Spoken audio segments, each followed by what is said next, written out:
I'm rank 1 Vex, and this is the ultimate beginner's guide. Starting off with runes, we have our primary page, which is Domination Tree. The optimal runes are Electrocute, Cheap Shot, Eyeball Collection, and Ultimate Hunter. Electrocute rewards you for skirmishing while playing around your fear cooldown. This is especially important because your fear cooldown starts at 25 seconds, and Electrocute also has a 25-second cooldown early on. Cheap Shot can be substituted for Taste of Blood and heavy poke matchups like Victor, Azir, and Syndra. It also just helps with lanes extender in general if you have a hard matchup that you're not familiar with. Eyeball Collection once again rewards you for heavy skirmishing. This plays into Vex's core champion design, and Ultimate Hunter enables the most gameplay since most of your macro decisions revolve around access to Ultimate. Secondary runes consist of two options, the most aggressive of which is Time Warp Tonic plus Biscuit Delivery. Corruption Potion is essentially best in slot for Vex because of resource management tools. Time Warp Tonic gives you extra move speed, which helps with kiting, extending trades, and rotating faster. Biscuit Delivery enables aggressive trades because you have additional sustain to work with. For most matchups, this means you can make a lot of mistakes and be rewarded for it. Trading 100 damage for 100 damage doesn't matter if A, you can recover more HP than them, or B, you can kill them faster than it can kill you. Transcendence and Gathering Storm for additional haste and higher damage threshold. You also get a 20% refund for basic abilities on kill after level 11, which is pretty nice. Absolute Focus and Gathering Storm gives you the maximum amount of ability power, but this has overall less utility, but works nicely for scaling games. I had to go back and record this, and I'm going to go and put it at the front of the itemization. But if you are good at the game, you are going to build this item literally every single game on first recall, second recall, third recall. I don't give a fuck. Build this item. Dark Seal is legit the best AP item in the game. Gives you tons of stats, and if you snowball, it gives you 40 ability power, and that is equivalent to 850 gold. And to put that into perspective, it's a free blasting wand just from playing the game well, and it costs you only 350 gold. It's just fucking cracked. Yo, welcome to Itemization. So starting items, you have two choices, Corrupting Potion, which is best in slot because you have Inspiration Tree for Time Warp Tonic already. It also has some of the best trading tools in the game for aggressive champion like Vex. Alternatively, if your matchup is completely fucking boring, you're gonna go D-Ring, and then you can just have a little bit more raw damage. But C-Pot honestly just curves out better in like 99% of situations. But you can go early recall by Doran's Ring if you're in a really fucked up matchup because the HP is really good for survivability. Next is going to be first recall. Honestly, you're just looking to get one of these two items. Sorcerer's Shoes is, in my opinion, better for solo queue because your goal is to be your jungler's bitch. You're going to run around the map, help your teammates not suck at the game. Also helps you with dodging skill shots, also helps you with maintaining distance control against melees. Lost Chapter is a really good item. It also gives you a easier time curving out your mythic because you're building one of the main components instead of sorcerer boots. But realistically, these are dead stats because these both do the same amount of damage. It's just that you already have complete mana control from Corrupting Potion, which means that you're kind of just sitting in lane and matching wave clear. If that's what you want to do, then it's perfect, but otherwise Sorc Boots typically has more value. But I feel like the sweet spot is Sorc Boots plus 2 Amp Tomes, honestly. In terms of mythics, if you want to snowball the game out of control, Ludens Tempest is the best option for that. It also has the highest win rate when you have a ideal matchup. But the most consistent mythic in the game is Everfrost, and the reason why is because this is cheaper. It has better itemization because you can buy any of these at any point in the game. It's got better survivability, it got HP in it, which means you never die. But you are losing out on flat magic penetration. But all things considered, Everfrost does almost the exact same amount of damage regarding the passives. So it's really if you just want the second item power spike with the extra magic penetration, or if you want to be a consistent snowballing machine that never dies. Crown, if you're building this item, you've basically already lost in draft, but this is really if you're playing against triple assassins and you can't always have uptime on fear.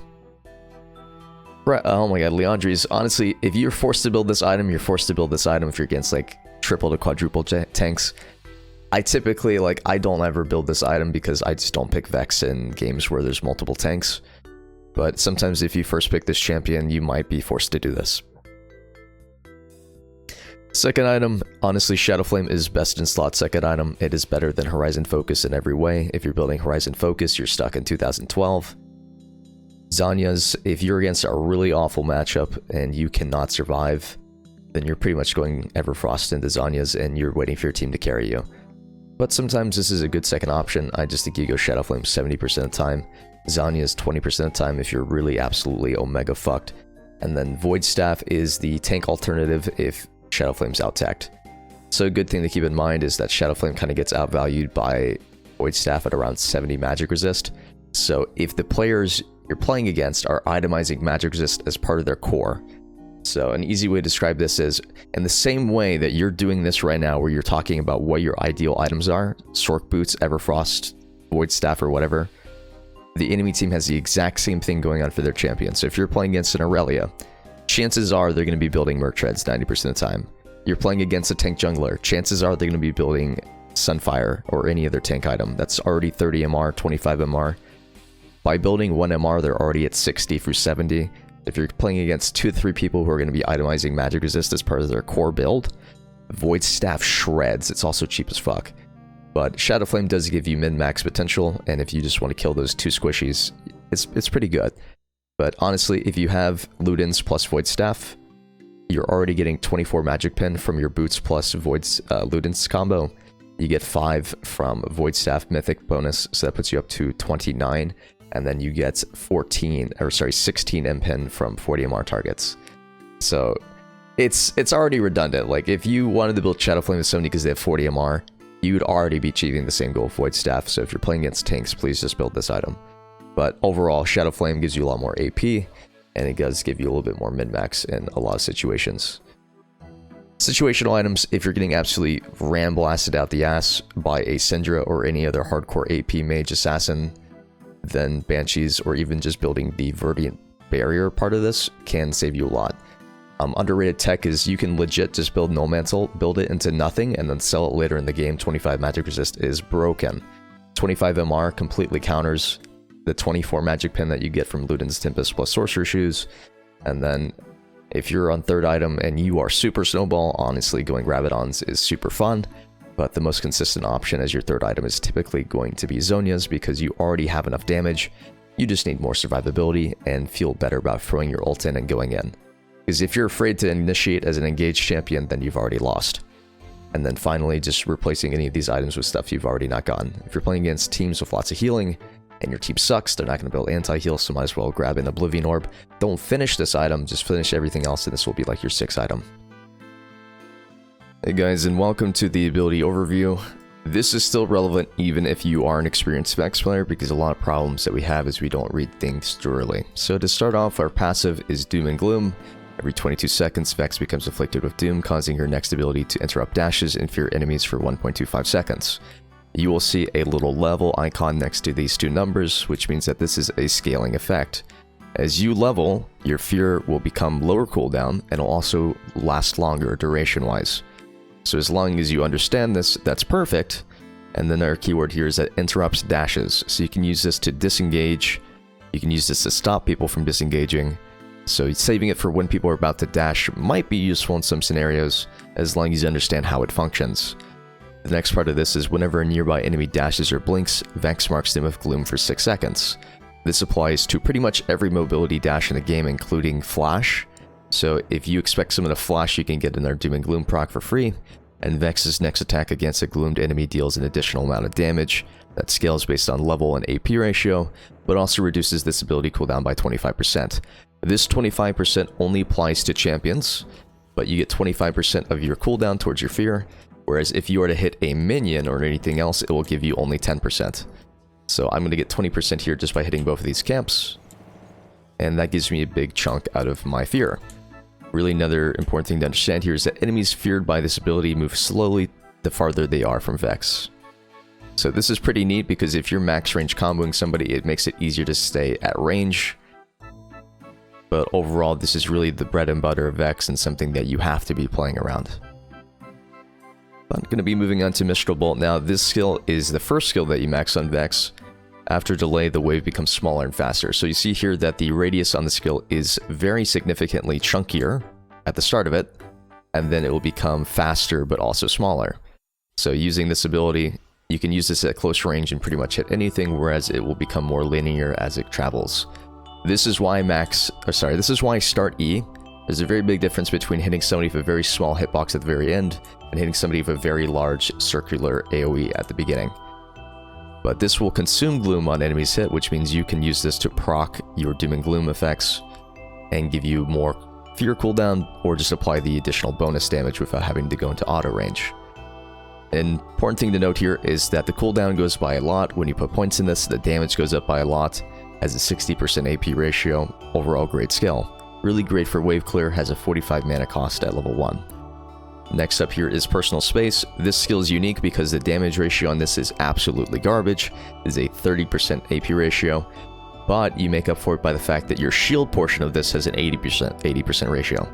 So combined, this is a 110% AP ratio, which is almost double that of your Mistral Bolt, if we're not including Gloom procs or anything like that. But this will also consume Gloom, but it also just has a really nice shield amount and base damage amount. Q and W do 240 damage at max rank, and really I will max W second because it just has such a high AP ratio, but also gets the cooldown a lot lower so you can use it more defensively. Next up is going to be Vex's E, which is a really all-around great skill. It seems a little lackluster at the beginning because it doesn't have as high of an AP ratio, but as you put points into this skill, it will have a higher AP ratio, and also has a really nice slow effect. The base damage is really low early, but that's made up for the fact that it applies Gloom, so you're getting a little bit of an extra 20% damage ratio since you are proccing this Gloom effect. Another neat thing to understand here is that your E is the only one that has a unique fear interaction. Enemies feared by this ability move away from the center rather than from Vex. So this means if you are Eing somebody and you E them towards you, you could be putting yourself in danger, or you could be pushing them towards you for more damage. If I wanted to disengage, I would use my E away from the center, and that will push it down. So that's a pretty unique interaction that most people don't understand, because when I do a lot of VOD reviews, people will use the fear on their E, accidentally push people into them, and then get one shot. So just making sure you guys know, this is the last skill that you'll max though, even though it gets a really nice AP ratio and slow. Also, the farther you are, the more range you have on your E technically. So the closer it is, the smaller the radius, but as it gets further away from your hitbox, the larger the circle becomes. So you can actually hit a full minion wave by hitting at max range, but if you hit minion wave at close, it's not going to hit the entire thing. And then finally, your ultimate's a two-part ultimate. R1 will mark a target, R2 will pull you anywhere on the map. So you could literally be 6 miles away, but as long as you've landed this R1, you will be able to dash to it. Another important thing to understand here is that during your ultimate, you are unstoppable. Unstoppable is a keyword that means you are not CCable during the flight, but when you come out of the flight, you will be stunned if there is a remaining duration of that CC tick.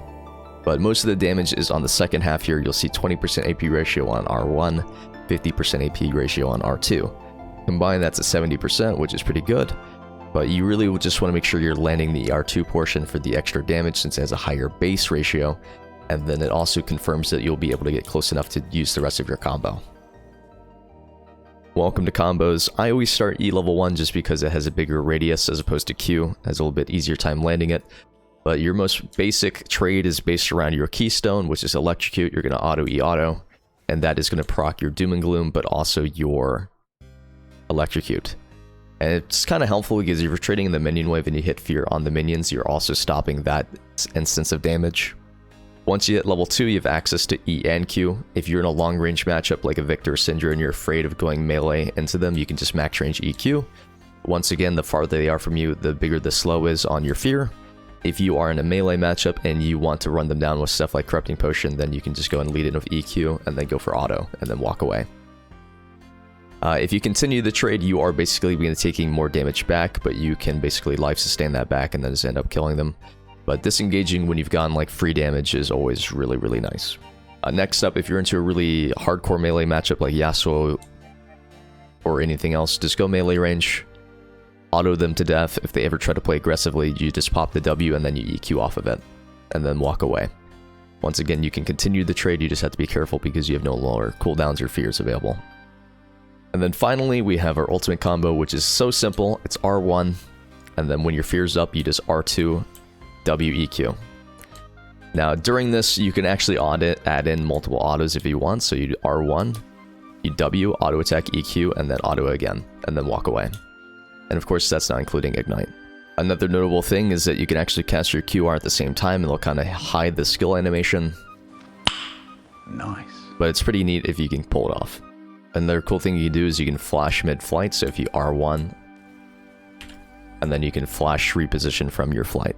So you can use that as an aggressive tool, but imagine you're trying to get away from a fight, you can just continue R and then just flash over a wall. Hey, thanks for liking the video and supporting the channel. If we could hit 200 likes on this video, that would be amazing.